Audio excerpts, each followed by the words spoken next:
মুসলমানরা কিন্তু বর্তমানে অপমানিত, লাঞ্ছিত, বঞ্চিত, কাফের বেঈমান মুশরিকদের হাতে মার খাচ্ছে।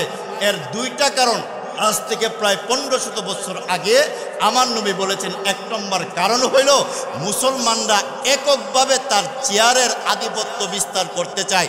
দুই নম্বর কারণ হইল মুসলমানদের ভিতরে দুনিয়ার লোভ এবং লালসা যখন ঢুকে যাবে তখন আল্লাহ তাআলা বেঈমানদের হাতে মুসলমানদেরকে মার খাওয়ায়া ঠিক করে আবার আল্লাহ কিয়ামতের আগে মুসলমানদের হাতে লা ইলাহা ইল্লাল্লাহর পতাকা দিয়ে তামাম পৃথিবী মুসলমানরা পরিচালনা করার শক্তি আল্লাহ দান করবেন। আল্লাহ তাআলা পৃথিবীতে যত মাখলুকাত পাঠাইলেন, কত হাজার মাখলুকাত আছে পৃথিবীতে কেউ গণনা করে শেষ করতে পারবে না। হ্যাঁ, অনেকে বলে তাকে 18,000 মাখলুকাত, অনেকে বলে তাকে 80,000 মাখলুকাত। এটা সঠিক নয়। পৃথিবীতে কত হাজার মাখলুকাত আছে জলে এবং স্থলে, একমাত্র আল্লাহ ছাড়া কেউ জানে না। এই সমস্ত মাখলুকাতের ভিতরে আল্লাহ আমাকে এবং আপনাদেরকে শ্রেষ্ঠ আশরাফুল মাখলুকাত, সৃষ্টির সেরা হিসাবে আল্লাহ আপনাকে আমাকে উপাধি দান করছেন। সুবহানাল্লাহ পড়ে। আপনি দেখবেন পৃথিবীতে যত মাখলুকাত আছে প্রত্যেকটা মাখলুক তার আপন গতিতে চলে। আর আমরা আশরাফুল মাখলুকাত একটা সংবিধান মেনে চলি। আমি আপনাদের কাছে প্রশ্ন রাখতে চাই, এই সংবিধানের নাম কি? আল কোরআন। কিন্তু আল্লাহ আমাদেরকে সংবিধান যেমন দিলেন, আল্লাহ আমাদেরকে অন্য মাখলুকাতের চেয়ে আলাদা বৈশিষ্ট্য দিলেন। আপনি দেখবেন মুসলিম জাতি বা মানব জাতি যারা আছে তাদেরকে আল্লাহ তাআলা সৃষ্টি করার পরে কাপড় পরার, লেবাস পরার একটা ব্যবস্থাপনা করে দিয়েছে। পৃথিবীতে আর কোনো মাখলুক নাই যে মাখলুককে পোশাক পরাতে হয়। আপনারা কি মনে করেন যে আমরা যেভাবে পাঞ্জাবি পরি, টুপি পরি, লুঙ্গি পরি, গেঞ্জি পরি, শার্ট প্যান্ট পরি, আপনি যদি মনে করেন না আজকে বাসায় গিয়া আমার বাসায় একটা কুকুর আছে, এই কুকুরে পাঞ্জাবি পরাই দিন, সুন্দর লাগবে নি? আপনি যদি মনে করেন না আমি অনেক টাকা খরচ করে একটা গরু কিনে আনলাম, এই গরুটার মাথায় আমি একটা ফাগড়ি বেঁধে দিই, সুন্দর লাগবো? আল্লাহ মানুষকে সৃষ্টি করার পরে আল্লাহ মানুষকে পোশাক দিলেন, লেবাস দিলেন। মানুষ যখন পাঞ্জাবি পরে আরো সুন্দর লাগে, যখন জুব্বা পরে আরো সুন্দর লাগে, যখন টুপি পরে আরো সুন্দর লাগে, যখন পাগড়ি পরে আরো সুন্দর লাগে, যখন আবাকাবা পরে আরো সুন্দর লাগে। আল্লাহ বলেন তোমারে আমি আল্লাহ সুন্দর করে বানাইয়া সুন্দর পোশাক দান করলাম। এই সুন্দর পোশাক পইরা তুমি যদি জুমার দিন আমি আল্লাহর ঘরে আসো, এই সুন্দর পোশাকের বরকতে আমি আল্লাহ তোমার জিন্দেগিকে সুন্দর হিসাবে বানাইয়া দিলাম। এই জন্য আল্লাহ আমাদেরকে শ্রেষ্ঠ মাখলুক হিসাবে পৃথিবীতে পাঠাইলেন, সেরা হিসাবে আল্লাহ আমাদেরকে পৃথিবীতে পাঠাইলেন। হাত দিলেন, পা দিলেন, কথা বলার শক্তি দিলেন, জিহ্বা দিলেন, যে জিহ্বাটা 32টা দাঁতের বাউন্ডারির ভিতরে, এই জিহ্বাটা তার আমানত জায়গায় থাকে। জিহ্বা জিহ্বার কাজ করে, কান কানের কাজ করে, নাক নাকের কাজ করে, হাত হাতের কাজ করে। প্রত্যেকটা অঙ্গ প্রত্যঙ্গ আপনি যা ইচ্ছা তাই করতে পারেন। আমি আপনাদের কাছে প্রশ্ন রাখতে চাই, পায়ের নখ থেকে নিয়ে মাথা পর্যন্ত আল্লাহ আমাদের দেহের ভিতরে 361টা জোড়া দান করছেন। সুবহানাল্লাহ। একটা জোড়ার মধ্যে আল্লাহ নাট বল্টু দিছে না। নাট বল্টু দিলে যেমনি আসি এমনি তাকবীর লড়াইতে পারতেন না, সরাইতে পারতেন না। আল্লাহর জান্নাতি কেরিশমা দিয়া 360টা জোড়ার ভিতরে আল্লাহ জান্নাতি কেরিশমা দিলে, এই কারণে 360টা জোড়া আপনি যেমনি চেমনি লড়াইতে পারেন, কোনো অসুবিধা হয় না। যেমন আমরা দেখি গাড়ি বা যে কোনো ইঞ্জিন বা যে কোনো বড় ধরনের রড, এটার মধ্যে নাট বল্টু দিয়ে যখন অ্যাডজাস্ট করে, নাট খুললা তারে ফুবে নাও, নাট খুললা তারে পশ্চিম দিকে নাও, নাট খুললা তারে দাঁড়া করাও। কিন্তু আল্লাহ আমাকে এবং আপনাদেরকে হাত পা দিলেন। ইচ্ছা করলে আমি হাত উপরে উঠতে পারাই, ইচ্ছা করলে হাত আমি দুইটা লাগাইতে পারি, ইচ্ছা করলে হাতের ডানা আমি ছড়াইতে পারি। আপনারা কি মনে করেন এই নিয়ামতটা আমাদেরকে কে দিছেন? আমরা সব দিলাম। ইল্লা লিয়াবুদুন, তুমি আমি আল্লাহর সব নিয়ামত পাইয়া, আমি আল্লাহর কুদরতি পায়ে যখন সেজদা দিবা, আমি আল্লাহ তোমার সব নিয়ামতের বদলা তোমাকে ফ্রি করে দেব। শর্ত আছে সেজদা, মাথা নত করা, নামাজ পড়া, আল্লাহকে ডাকা। এই জন্য আমরা আপাদমস্তক যখনই আমরা সেজদা দিব, যখনই আমরা সেজদা দেওয়ার জন্য প্রস্তুতি নিব, যখনই আমরা রব্বে কাবার মালিককে খুশি করার চেষ্টা করব, একটা জায়গায় পৃথিবীতে সেজদা দেওয়া যাবে। এই জায়গাটার নাম হলো আল্লাহর ঘর মসজিদ। আর নামাজে আল্লাহর কুদরতি এই পা ছাড়া আর পৃথিবীর কোথাও সেজদা দেওয়া যাবে তো? অনেক সময় দেখা যায় আমরা অনেক সময় মাজার জিয়ারত করতে যাই। মাজার জিয়ারত করা অপরাধ নয়, এটা আধ্যাত্মিক শক্তির একটা ইমানি চেতনা। আমরা মাজার জিয়ারত করতে গিয়ে যাই যখন, বাবা শাহজালাল, বাবা শাহপরান, আরও অন্যান্য জায়গায় যখন আমরা যাই, বাবা শাহ আলী, এই সমস্ত মাজার যখন আমরা জিয়ারত করতে যাই, মাহফিল শেষ করে আসার পথে গিয়া দেখি কিছু জটওয়ালা, লাল কাপড় পরনেওয়ালা, নাম যার চেহারার মধ্যে কোনো আলো নাই, শরীরের মধ্যে দুর্গন্ধ, কবরের মধ্যে সেজদায় ফুরে লইসার করতেছে, বাবা যা দিবার দিয়া দেন, খাইলাইছি বেশি, যা দিবার দিয়া দেন। আচ্ছা, তাইনে যে কবরের মধ্যে দাঁড়ায়া শুয়া সেজদা দিয়া বলতেছে, বাবা যা দেওয়ার আপনি দিয়া দেন। কবরে বাবা শাহপরান আছেন, তিনি তার কবর থেকে যিনি সেজদায় কবর সেজদা দিলেন, সেজদাওয়ালাকে বাবা শাহজালাল, বাবা শাহপরান, বাবা শাহ মাখদুম কোনো কিছু দেওয়ার ক্ষমতা আছে তো? এই জন্যে একমাত্র সেজদা দিতে হবে আল্লাহর কুদরতি পায়ে, এছাড়া পৃথিবীর আর কারো কাছে সেজদা দেওয়া যাবে না। নবীজি যে বলে দিলেন, যদি আল্লাহ ছাড়া কারো কাছে সেজদা দেওয়ার জন্য আল্লাহ পারমিশন দিতেন, তাহলে স্ত্রীদেরকে পারমিশন দিতেন স্বামীর পায়ে সেজদা দেওয়ার জন্যে। সুতরাং আল্লাহ সেই পারমিশন দেন নাই। এর দ্বারা সুস্পষ্ট আহলে সুন্নাত ওয়াল জামাতের আকীদা অনুযায়ী সেজদা একমাত্র দিতে হবে আল্লাহর কুদরতি পায়ে, এছাড়া আর সেজদা পানেওয়ালা পৃথিবীর কেউ নাই। জোরে কোন ঠিক কিনা? এখন আসুন মূল আলোচনার দিকে যাই। আমি যে আয়াতে কারিমা তেলাওয়াত করছি সূরা আলে ইমরান, পবিত্র কুরআন শরীফের ধারাবাহিক 103 নম্বর সূরার 103 নম্বর একটা আয়াত। আজ থেকে 1500 বছর আগে আল্লাহ বলে দিলেন, পৃথিবীর মানুষেরা রে, তোমরা যদি একসাথে হয়ে এক প্ল্যাটফর্ম হইয়া আমি আল্লাহর দিন ধর্ম ইসলামকে যদি তোমরা আঁকড়ায়া ধরো, আমি আল্লাহ তাআলা পৃথিবীর রাজত্ব করার মালিক তোমাদেরকে বানায় দিব। ওয়াতাসিমু বিহাবলিল্লাহি জামিআ ওয়াতাসিমু বিহাবলিল্লাহি জামিআম ওয়ালা তাফাররাকু। আল্লাহ বলেন ওয়াতাসিমু, তোমরা আঁকড়ায়া ধরো, বিহাবলিল্লাহ, আমি আল্লাহর রশিকে, হাবলিল্লাহ আই আল কুরআন, অর্থাৎ কোরআনকে তোমরা আঁকড়ায় ধরো, ওয়ালা তাফাররাকু, তোমরা পৃথক পৃথক হয়ে যায় না। এটা আল্লাহ কাদেরকে বললেন? যারা ঈমান আনছে। এর আগে আমাদেরকে বোঝা দরকার, পৃথিবীতে দুই ধরনের মানুষ বসবাস করে। একদল হলো ঈমানওয়ালা, আরেক দল হলো বেঈমানওয়ালা। এই দুই দল মানুষ পৃথিবীতে বিচরণ করে। একদল হলো ঈমানওয়ালা, আরেকজন হইল বেঈমান। তবে আমরা ঈমানওয়ালা হতে পেরেছি বিদায় আল্লাহর ঘরে আসতে পেরেছি, বলেন আলহামদুলিল্লাহ। বেঈমানরা আল্লাহর ঘরে আসে না, তারা আমার আল্লাহকে রব মানে না, আমার নবীকে রাসূল মানে না, কোরআনকে মানে না, জান্নাত জাহান্নামকে বিশ্বাস করে না, ফুল সিরাতকে বিশ্বাস করে না।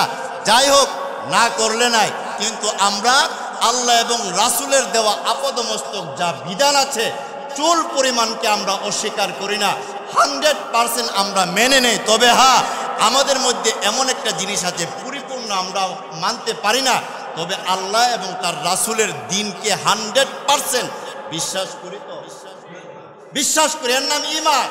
এই জন্যে পৃথিবীতে দুই দল মানুষ, একদল হলো ঈমানওয়ালা, আরেক দল হলো বেঈমান।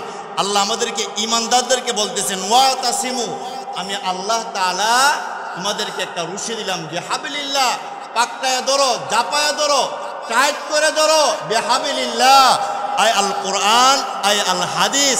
কোরআন এবং হাদিসে আমি আল্লাহ যা আদেশ করেছি সেইগুলিকে আঁকড়ায় ধরো, যা নিষেধ করেছি এইগুলিকে বর্জন করো। মা আতাকুমুর রাসূলু ফাখুযু ওয়া মা নাহাকুম আনহু ফান্তাহু। আমি আল্লাহ তোমাদেরকে যা আদেশ করেছি তা পালন করো, তোমাদেরকে আমি আল্লাহ যা নিষেধ করেছি তা বর্জন করো। করার পরে আমি আল্লাহ তোমাদেরকে বললাম ওয়ালা তাফাররাকু, তোমরা আলাদা হয়ে যাও না। ইমানওয়ালা যারা তোমরা পৃথক হয়ে যাও না, বিভক্তি হয়ে যাও না। ইমানওয়ালারা যখন বিভক্তি হয়ে যাবে তাদের ভিতরে বেঈমানরা ঢুকে বেঈমানরা ঢুকে ইমানদারদের বিরুদ্ধে ষড়যন্ত্র করার চেষ্টা করবে। জোরে কোন ঠিক কিনা? পৃথিবীতে বর্তমান আদমশুমারি অনুযায়ী আপনারা খুব খেয়াল করে বুঝবেন, পৃথিবীতে বর্তমান আদমশুমারি অনুযায়ী প্রায় 250 কোটি মুসলমান এই তাম পৃথিবীতে বসবাস করে। অতীতে ইতিহাস সাক্ষী দেয়, অতীতে এত বেশি মুসলমান এই পৃথিবীতে ছিল না। বর্তমানে প্রায় 250 কোটি মুসলমান এই পৃথিবীতে বসবাস করে। ইতিহাস সাক্ষী দেয় এত বেশি মুসলমান আর কোনো সময় ছিল না। এত বেশি মুসলমান আমরা হওয়ার পরেও আমরা কি শান্তিতে আছি? তো অথচ আল্লাহ তাআলা দেখেন যে পৃথিবীর মধ্যে আল্লাহ যত দামি দামি সম্পদ আছে আল্লাহ মুসলমানদের পায়ের নিচে ঢেলে দিয়েছেন। আপনি দেখেন স্বর্ণের খনি আল্লাহ মিডল ইস্টে দান করছেন, মুসলমানদের পায়ের নিচে আল্লাহ স্বর্ণের খনি দান করে দিয়েছেন। ব্লাড গোল্ড, তরল স্বর্ণ, এটা আল্লাহ মুসলমানদের পায়ের নিচে ঢেলে দিয়েছেন। রবার্টের খনি আল্লাহ মুসলমানদের পায়ের নিচে ঢেলে দিয়েছেন। কয়লার খনি আল্লাহ মুসলমানদের পায়ের নিচে ঢেলে দিয়েছেন। সুইস খাল এটাও মুসলমানদের দখলে দিয়েছেন।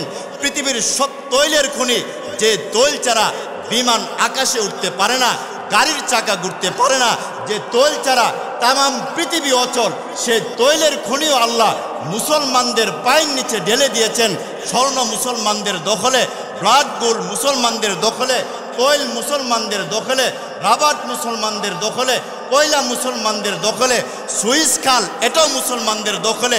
সুবিধা মুসলমানরা সব কিছুতে সুবিধাজনক হলেও মুসলমানরা কিন্তু বর্তমানে অপমানিত, লাঞ্ছিত, বঞ্চিত, কাফের বেঈমান মুশরিকদের হাতে মার খাচ্ছে।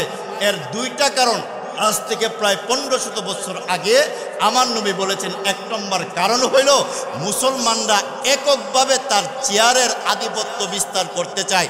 2 নম্বর কারণ হইল মুসলমানদের ভিতরে দুনিয়ার লোভ এবং লালসা যখন ঢুকে যাবে তখন আল্লাহ তাআলা বেঈমানদের হাতে মুসলমানদেরকে মার খাওয়ায়া ঠিক করে আবার আল্লাহ কিয়ামতের আগে মুসলমানদের হাতে লা ইলাহা ইল্লাল্লাহর পতাকা দিয়ে তাম পৃথিবী মুসলমানরা পরিচালনা করার শক্তি আল্লাহ দান করবেন।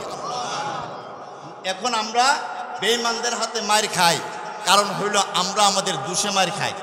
আপনি দেখবেন যখন আফগানিস্তানে হামলা করলো 2001 সালে, তখন দেখা যায় তাম পৃথিবীর মুসলিম রাষ্ট্ররা, বুশ যখন আফগানিস্তানকে ধ্বংস করে দিল, তাম পৃথিবীর রাষ্ট্রপ্রধানরা, মুসলিম রাষ্ট্রপ্রধানরা চুপ হয়ে রয়েছে। যখন ইরাককে ধ্বংস করলো মুসলমানরা চুপ। যখন দেখা যায় এইভাবে ট্রাম্প তার প্রশাসন মিলে আবার যখন ফিলিস্তিনকে ধ্বংস করতে শুরু করলো মুসলমানরা চুপ। আর আমরা যে রাষ্ট্রকে ইমানের সবচেয়ে বড় হাতিয়ার মনে করি সেই রাষ্ট্র এখন ইহুদিদের দালাল, সেই রাষ্ট্রের প্রধান এখন ইহুদিদের দালাল হয়ে মুসলমানদের দুশমনে পরিণত হয়েছে। জোরে কোন ঠিক কিনা? সৌদি আরবের নামটা শুনলই আমাদের অন্তরের ভিতরে ইমানের একটা জজবা তৈরি হয়ে যায়। আরে সৌদি আরবের ভিতরে আমার আল্লাহর বাড়ি, আমার নবীর বাড়ি, আমার আল্লাহর ঘর, আমার নবীর ঘর। এই সৌদি আরবের কথা শুনলে আমাদের পশম দাঁড়িয়ে যায়, ইমানি তেজনা বেড়ে যায়। কিন্তু এই সৌদি আরবের ভিতরে আল্লাহ কেমনে না কেমনে কোন হাইসিয়তে বর্তমানে সৌদি আরবের যে প্রেসিডেন্ট আছে, বাদশাহ আছে, এটা একটা নাস্তিক ইহুদিদের দালাল। জোরে কোন ঠিক কিনা? যদি ইহুদিদের দালাল না হইতো, এই নাস্তিক, এই ইহুদিদের দালাল যে সৌদি আরবের ভিতরে কোনোদিন মহিলারা ড্রাইভিং করবে দূরের কথা, সাহস পায় নাই। এখন মহিলারা ড্রাইভিং করে, একজন মহিলা ড্রাইভিং করে তার মক্কা নিয়ে আসে, মদিনা নিয়ে আসে। আপনারা কি মনে করেন মহিলারা ড্রাইভিং করাটা, পুরুষে গাড়িতে উঠবে, মহিলা ড্রাইভ করবে, মহিলারা নিরাপদ? আরো জোরে কোন? কিন্তু এই শয়তান মহিলাদেরকে গাড়ি চালানোর পারমিশন দিয়েছে।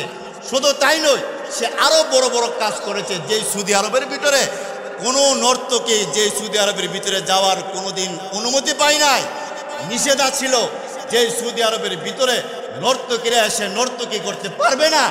আর এই নাস্তিকদের দালাল হ্যাঁ নর্তকী না, শুধু সৌদি আরবের ভিতরে শত শত সিনেমার হল খুলে দিছে। নাউজুবিল্লাহ কোন না। আপনারা কি মনে করেন যেখানে আমার আল্লাহর বাড়ি, যেখানে আমার নবীর বাড়ি, সেই বাড়িতে এমনভাবে সিনেমার হল খুলবে, নর্তকীরা সেখানে গিয়ে নাচানাচি করবে, বেহায়াপনা করবে, বেলাল্লাপনা করবে, বদমাশি করবে। হ্যাঁ, সে সেখানে সিনেমা হল, শত শত সিনেমা হল খুলে দেওয়ার জন্য সে পারমিশন দিয়েছে। তাম পৃথিবীর 200 কোটি মুসলমান তাকে তুতু নিক্ষেপ করেছে। জুড়ে কোন ঠিক কিনা? আমরা এটা আশা করি না। শুধু তাই নয়, সে এমনভাবে যে আমরা সৌদি আরবের বাৎসরিক যে স্বাধীনতা দিবস পালন করতে গিয়া এই বছর যে কাহিনী হয়েছে, তাম পৃথিবী থেকে বড় বড় নর্তকী নায়িকাদেরকে নিয়ে সৌদি আরবের মধ্যে নাচানাচি করছে। আমরা বিশ্বাস করি সৌদি আরবের কিচ্ছু হবে না। এই দালাল, এই পাপিষ্ট একদিন মুছে যাবে, ধ্বংস হয়ে যাবে। জুড়ে বলেন ঠিক কিনা? আমরা সৌদি আরবের নামটা শুনলে একটা আলাদা ইমানি চেতনা আমাদের বৃদ্ধি পায়, একটা ইমানি চেতনার অংশ আমাদের গায়ে চলে আসে, আমাদের বদনে শরীরে চলে আসে। যাই হোক, যেই কথাটা বলতেছিলাম, সুবিধাজনকভাবে মুসলমানরা বর্তমানে সব কিছু মুসলমানদের অনুকূলে, স্বর্ণের খনি মুসলমানদের অনুকূলে, এমনকি ব্লাড গোল্ডের খনি মুসলমানদের অনুকূলে, রবারের খনি মুসলমানদের অনুকূলে, এমনভাবে দেখা যায় কয়লার খনি মুসলমানদের অনুকূলে, তৈল মুসলমানদের অনুকূলে। আমরা স্বাভাবিক দৃষ্টিতে দেখা যায় মুসলমানরা সুবিধাজনক থাকলেও কিন্তু অভ্যন্তরীণভাবে মুসলমানরা এই পৃথিবীতে সবচেয়ে কষ্টে জীবনযাপন করছে। জুড়ে কোন ঠিক কিনা? কিন্তু আমরা আমাদের দোষে, কেন দোষে? 1 নম্বর দোষ হইল আমরা এক হতে পারিনি। আল্লাহ বলেন ওয়ালা তাফাররাকু, আমার তেলাওয়াতকৃত আয়াত আল্লাহ বলছেন ওয়ালা তাফাররাকু, তোমরা পৃথক হয়ে যেও না, একসাথে থাকবা। নবীজি হাদিসে বলছেন ইয়াদুল্লাহি ফাওকা আলাল জামা, যারা ঐক্যবদ্ধ হয়ে থাকবে তাদের সংখ্যা কম হইলেও আল্লাহর রহমতের হাত তাদের মাথার উপর থাকবে। ইয়াদুল্লাহি ফাওকা আলাল জামা, যদি মুসলমানদের সংখ্যা কম হলেও যদি মুসলমানরা এক থাকে, কেন এক থাকবো না? আমার আল্লাহ এক, কেন এক থাকবো না? আমার নবী এক, কেন এক থাকবো না? খানায়ে কাবা এক, কেন এক থাকবো না? কোরআন এক। তাহলে এই পৃথিবীর মুসলমানরা এখন বিভক্তি কেন? বিভক্তি হইল ইহুদিরা মুসলমানদের কানের মধ্যে এসে কান পরা দিয়ে, এই তুমি যদি এক হয়ে যাও তোমাকে সেই সুবিধা দিব না, তুমি এক হয়ে গেলে তোমাকে সেই সুবিধা দিব না। এই চেয়ারকে বাঁচানোর জন্যে এই মুসলমানরা মুসলমানদের বিরুদ্ধে ষড়যন্ত্র করে মুসলিম রাষ্ট্র হইয়া আরেক মুসলিম রাষ্ট্রতে আক্রমণ করে। ইহুদিরা, নাসারারা, বেঈমানরা, হিন্দুরা, বুদ্ধরা সাহস পায় না মুসলিম রাষ্ট্রতে আক্রমণ করতে। আরেক মুসলমান রাষ্ট্রতে আক্রমণ করা অর্থ হইল ওই মুসলমানদের গাড়ে ইহুদিরা চাপা মেরেছে। জুড়ে কোন ঠিক কিনা? দেখছেন না, গত কয়েকদিন আগে পাকিস্তান আফগানিস্তানে হামলা করছে। আচ্ছা, আপনারা কি মনে করেন পাকিস্তান মুসলিম রাষ্ট্র না মুসলিম? আফগানিস্তান মুসলিম না মুসলিম? আমাদের মধ্যে যুদ্ধের কি দরকার? আমরা যুদ্ধ করব বেঈমানের সাথে, আমরা যুদ্ধ করব কাফেরের সাথে, আমরা যুদ্ধ করব নাস্তিকদের সাথে, আমরা যুদ্ধ করব বেঈমানের সাথে, আমরা যুদ্ধ করব ইহুদির সাথে, আমরা যুদ্ধ করব নাসারার সাথে, আমরা যুদ্ধ করব ট্রাম্পের সাথে, নরেন্দ্র মোদীর সাথে। একজন মুসলমান আরেকজন মুসলমানের সাথে যুদ্ধ করতে পারে না। যখনই বুঝবেন একজন মুসলমান আরেকজন মুসলমানকে আক্রমণ করে, বুঝতে নিবেন যে কোন একজন মুসলিম শাসকের গাড়ে ইহুদি দালালরা বসেছে। জুরে কোন ঠিক কিনা? আমরা এই জিনিসটা সুস্পষ্টভাবে বলতে চাই। আল্লাহ বলছেন ওয়াতাসিমু বিহাবলিল্লাহি জামিয়া, তোমরা আমি আল্লাহর রশিকে আঁকড়ায় ধরো। হাবলুন আই আল কুরআন আই আল হাদিস, কুরআন এবং হাদিসকে তোমরা আঁকড়ায় ধরো। ওয়ালা তাফাররাকু, তোমরা পৃথক হয়ে যেও না, আলাদা হয়ে যেও না। তোমরা যখন একসাথে থেকে কোনো কাজ করবা, তোমাদের কাজের বাকি অংশটা পুরো করার দায়িত্ব আমি আল্লাহ। আসসায়ু মিন্না ওয়াল ইতমামু মিনাল্লাহ। ও মুসলিম জাতি, ও পৃথিবীর মানব সম্প্রদায়, ইমানদারেরা, তোমরা চেষ্টা করবা, প্রতিজ্ঞা করবা, এক থাকবা। ওয়াল ইতমামু মিনাল্লাহ, আমি আল্লাহ তোমার কাজকে পরিপূর্ণ করে দেওয়ার দায়িত্ব গ্রহণ আমি আল্লাহ নিজে করলাম। সুবহানাল্লাহ পড়ে। কিন্তু মুসলমানরা এক না থাকার কারণে আজকে বিভিন্ন জাতি প্রজাতিরা আসে আমাদের ইমানকে ধ্বংস করার জন্য ষড়যন্ত্র করে। এই ষড়যন্ত্র করার, ইমানকে নষ্ট করার আরেকটা কাইফিয়ত আমাদের উপমহাদেশে ঢুকছে। এই কাইফিয়ত আর এই দলটার নাম হলো ইসকন। এই ইসকন হিন্দুদের একটা উগ্রবাদী সংগঠন। কারা? যে সমস্ত হিন্দুরা 2024 সালের 26শে নভেম্বর বেলা 1:16 চট্টগ্রাম জুডিশিয়াল যে কোর্ট আছে সেখানে মুসলিম একজন অ্যাডভোকেট যার নাম সাইফুল ইসলাম আলিফ, তাকে গত বছর নভেম্বর মাসের 24 তারিখ দিনের বেলা 1:16 স্বচক্ষে শরীরে ওপেন এই কোর্টের ভিতরে ইসকনের 1 থেকে 150 সদস্যরা একজন মুসলিম আইনজীবীকে জায়গায় আক্রমণ করে তারা হত্যা করছে। শুধু তাই নয়, এরা গত বছর অক্টোবর মাসের 5 তারিখে তামাম চট্টগ্রামের প্রত্যেকটা স্কুলের মধ্যে প্রসাদ দিছে।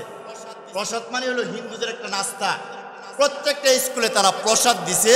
আর চট্টগ্রামের 20,000 ছোট্ট ছোট্ট কোমলমতি বাচ্চাদেরকে প্রসাদ খাওয়াইছে। আমি আপনাদের কাছে প্রশ্ন রাখতে চাই, 20,000 স্কুলের মধ্যে শুধু হিন্দুই আছে, মুসলমানদের সন্তানরা নাই? অথচ তারা যখন এই প্রসাদটা খাওয়াইলো তাদের ক্লাসের মধ্যে ঢুকে বলছে, তোমরা এটা খাবার আগে কি পড়বা জানো? বলে না, হরে কৃষ্ণ হরে রাম, হরে কৃষ্ণ হরে রাম, পরে পরে তোমরা এটা প্রসাদটা গ্রহণ করবা, খাইবা।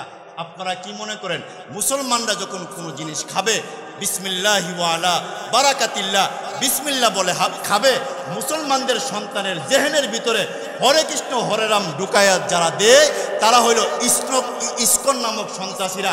এরা এইভাবে গত সপ্তাহে একজন টঙ্গীর কলোনি TNT জামে মসজিদের ইমাম, যিনি ইমাম মৌলানা মুহিবুল্লাহ মিয়াজি, তিনি ইসকনের বিরুদ্ধে গত জুমাতে একটা বয়ান করছিলেন। টঙ্গী TNT কলোনি মসজিদের ইমাম বয়ান করার কয়েক ঘন্টা পরে ইসকনের কিছু সদস্যরা ওনাকে একটা চিঠি দিয়েছেন আর একটা মানুষ আখ্যা দিয়া মানুষের গলাটাকে দুখণ্ডিত করিয়া দিয়েছেন আর নিচে দিয়ে লিখা দিয়েছেন, আপনি যদি ইসকনের বিরুদ্ধে কথা বলেন, আমাদের হিন্দুর বিরুদ্ধে কথা বলেন, আমাদের সন্ত্রাসী কর্মকাণ্ডের বিরুদ্ধে কথা বলেন, তাহলে আপনার গলাকে দুখণ্ডিত করব। এই কথা বলে বলে তিনাকে বলছেন আপনি 24 ঘন্টার ভিতরে ওপেনলিভাবে আপনার বক্তব্যকে আপনি প্রত্যাখ্যান করবেন। তিনি 24 ঘন্টার ভিতরে প্রত্যাখ্যান না করার কারণে তিনাকে ইসকন সদস্যরা গুম করে পঞ্চগড়ের ভিতরে যেখানে ভারতের বর্ডার সেখানে তিনাকে উলঙ্গ অবস্থায় একটা গাছের মধ্যে বাঁধা রাখছে। আমি আপনাদের কাছে প্রশ্ন রাখতে চাই, 92% মুসলমানের রাষ্ট্রে আমাদের কাছে 32টা জাতের ভিতরে জিব্বা যেমন নিরাপদ, আর মুসলমানদের কাছে এই দেশের হিন্দুরা তার চেয়ে বেশি নিরাপদ। জুড়ে কোন ঠিক কিনা? আমরা তাদেরকে নিরাপদ দিতে পারি, তারা 4-5% এই লোক হইয়া মানুষ হইয়া তারা একজন ইমামকে আলেম উলামাকে মুসলমানদেরকে তারা হুমকি দেয়। এর দ্বারা বোঝা যায় এই সন্ত্রাসী সংগঠন এই বাংলাদেশে পরিপূর্ণভাবে নিষিদ্ধ না করা হলে আজ না হোক কাল আন্তর্জাতিকভাবে এই সংগঠন প্রচার হয়ে গেছে। যদি পরিষ্কার ভাষায় এখন যেভাবে একটা আওয়াজ উঠেছে তামাম বাংলাদেশে, আজকে লক্ষ লক্ষ মসজিদের মিম্বর থেকে একটাই স্লোগান হবে, সন্ত্রাসী সংগঠন ইসকনকে যতদিন নিষিদ্ধ না করা হবে ততদিন মুসলমানরা ইসকনের বিরুদ্ধে যা যা কিছু দরকার সব কিছু করে হলেও সন্ত্রাসী সংগঠন ইসকনকে এই পবিত্র বাংলাদেশে নিষিদ্ধ করতেই হবে, করতে হবে, করতে হবে। জুড়ে কোন ঠিক কিনা? কারণ আমরা সব সময় চুপ রয়েছিলাম, কিন্তু চুপ থেকে আমরা দেখেছি গত বছর আমার এক ভাই আইনজীবীকে তারা হত্যা করেছে। আমার 20,000 কোমলমতি বাচ্চাকে প্রসাদ খাওয়ানোর নিয়ত করে হরে কৃষ্ণ হরে রাম করে করে তারা এমনভাবে তারা প্রসাদ খাওয়াইলো, তাদের ইমানের মধ্যে বেজাল সৃষ্টি করার ষড়যন্ত্র করলো। এর দ্বারা প্রমাণ হয়ে যায় এই সংগঠন শান্তিপূর্ণ নয়, এই সংগঠন হইল সন্ত্রাসী সংগঠন। জুড়ে কোন ঠিক কিনা? কিন্তু বাংলাদেশের সরকার এর নাম আমরা কোনো সময় শুনি নাই। বিগত সরকারের আমলে এই নামটা বেশি উঠছে, অথচ ইসকন শত শত বছর আগের একটা সংগঠন। এই সংগঠন কাজ করতেছে, তাদের কাজ হইল কোমলমতি বাচ্চাদেরকে বুঝাইয়া তাদের ধর্মতে নিয়ে আসা। তাদের কাজ হলো যেই মহিলা অভাব তারে কিছু খাবারের চাউল ডাউল দিয়া তাদের প্রতি নিয়ে আসা। যেই ঘরের মধ্যে মানুষ নাই সেই ঘরের মহিলাকে ভুলভাল বুঝাইয়া তারে তার দলের মধ্যে নিয়ে আসা। কিন্তু আমাদের পরিষ্কার একটাই দাবি, যা আমাদের এই দেশে তাইখা আমাদের বাংলাদেশের সব কিছু উপভোগ করে আমাদের মা বোনদের ইমান যদি চুরি করার ষড়যন্ত্র করে আমরা বসে থাকবো? এই জন্যে আমাদের পরিষ্কার ভাষা হলো একটাই, তারা হলো সন্ত্রাসী সংগঠন। আর আমাদের পরিষ্কার দাবি একটাই, মৌলানা মিয়াজি মুহিবুল্লাহ মিয়াজি 3টি কলোনি মসজিদের ইমাম সাহেবকে কেন গুম করা হইলো, কারা গুম করলো, এর সত্যতা উদ্ঘাটন যদি না হয় তাহলে এই বাংলাদেশে আবার দাবানল আন্দোলন শুরু হয়ে যাবে। আমরা চাই শান্তিপূর্ণ দেশে শান্তিপূর্ণভাবে আমরা বসবাস করতে। যারাই উগ্রতা ছড়াবে তাদেরকে কঠোর হস্তে দমন করার দরকার নাই।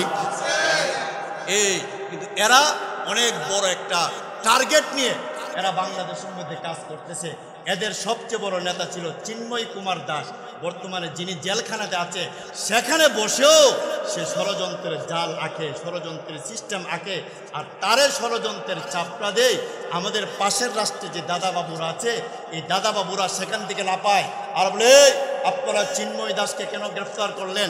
দাদাবাবুরাদেরকে আমরা প্রশ্ন রাখতে চাই, আমরা তাকে গ্রেফতার করছি, যদি তার অপরাধ না থাকে আমরা ছেড়ে দেব, কিন্তু তোমাদের সন্ত্রাসী সংগঠনের সদস্যরা আমার ভাই সাইফুল ইসলাম আলিফকে কেন হত্যা করলো, এর বিচার তো আপনারা কোনোদিন দিলেন না, এর বিচারের কথা তো আপনারা বলেন না।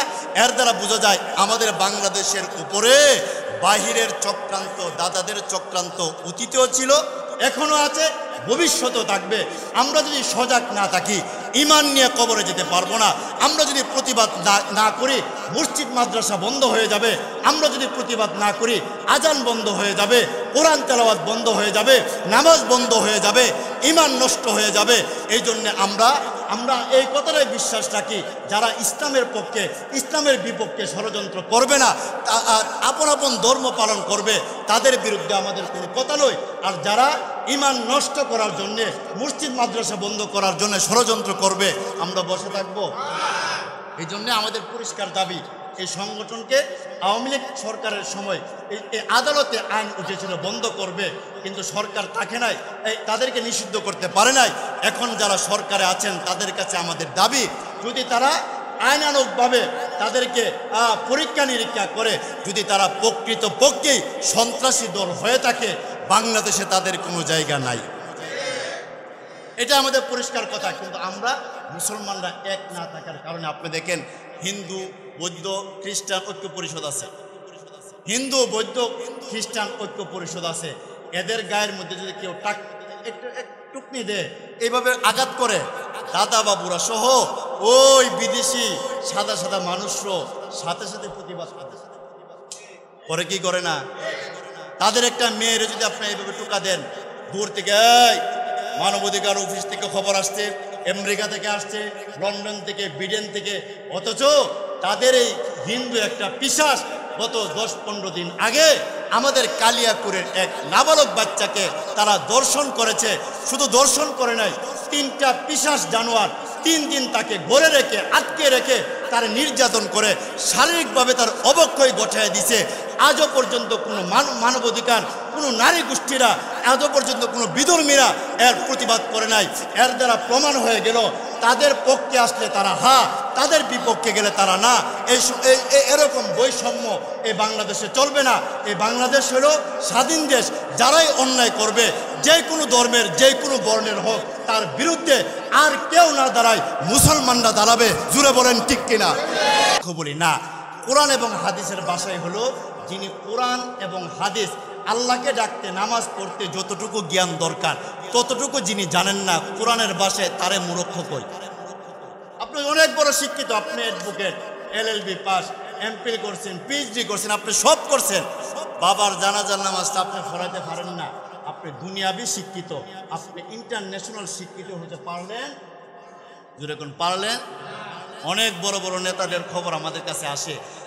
একজন নেতা আজ থেকে কয়েক বছর আগে ঈদের নামাজ পড়তে গিয়ে তিনি বলতেছেন, একজন ভালো নেতা, আপনাদের পরিচিত, মন্ত্রীও ছিলেন, আমাদের ব্রাহ্মণবাড়িয়া তার বাড়ি, তিনি বলেছিলেন, হুজুর ঈদের নামাজ যে আপনি পড়াইতেছেন, ঈদের নামাজের আজানের একামত কই? আচ্ছা, আমি আপনাদের কাছে প্রশ্ন রাখতে চাই, ঈদের নামাজের আজান একামত আছে? কেমন শিক্ষিত হইলেন, মন্ত্রী হইলেন, তিনি জিজ্ঞাসা করতেছেন ইমাম সাহেবের কানে কানে গিয়ে, হুজুর ঈদের নামাজে যে একামত দিলেন না, আজান দিলেন না, তাহলে বোঝা যায় এই শিক্ষিত ঠিকই হয়েছে, কিন্তু আল্লাহকে পাওয়ার জন্য যে শিক্ষাটা দরকার সেই শিক্ষাটা তিনি অর্জন করতে পারেন নাই। এই জন্যে 1 নম্বর হলো জাহালত, মূর্খতা, অর্থাৎ যতটুকু শিখলে আমি আল্লাহকে পাবো, রাসূলকে পাবো, নামাজ শিখতে পারবো, এতটুকু শিক্ষা অর্জন করা। 2 নম্বর দলালাত, অর্থাৎ পথভ্রষ্টতা। আমি শিক্ষিত হয়েছি ঠিক, এমন বেশি শিক্ষিত হয়েছে, শিক্ষিত বেশি হওয়ার কারণে প্রশ্ন করে আল্লাহ কই দিই না গেলে। এই নাস্তিক আছে না নাই? ডক্টর আহমদ শরীফ সে বলেছে যে আমি তো নিজের থেকে লেখাপড়া করে বড় হয়েছি, শিক্ষিত হয়েছি, তাহলে আমি জান্নাত দেখি নাই, জাহান্নাম দেখি নাই, আমি কোথায় যাব? যাকে না দেখি কোথায় গিয়ে আমি থাকবো?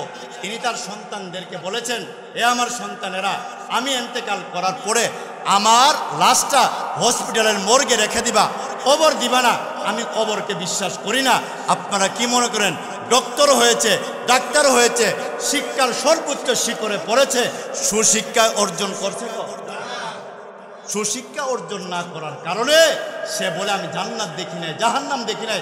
আরে বেকুব, জান্নাত জাহান্নাম না দীক্ষা বিশ্বাস করার নাম ঈমান। জোরে কোন ঠিক কিনা?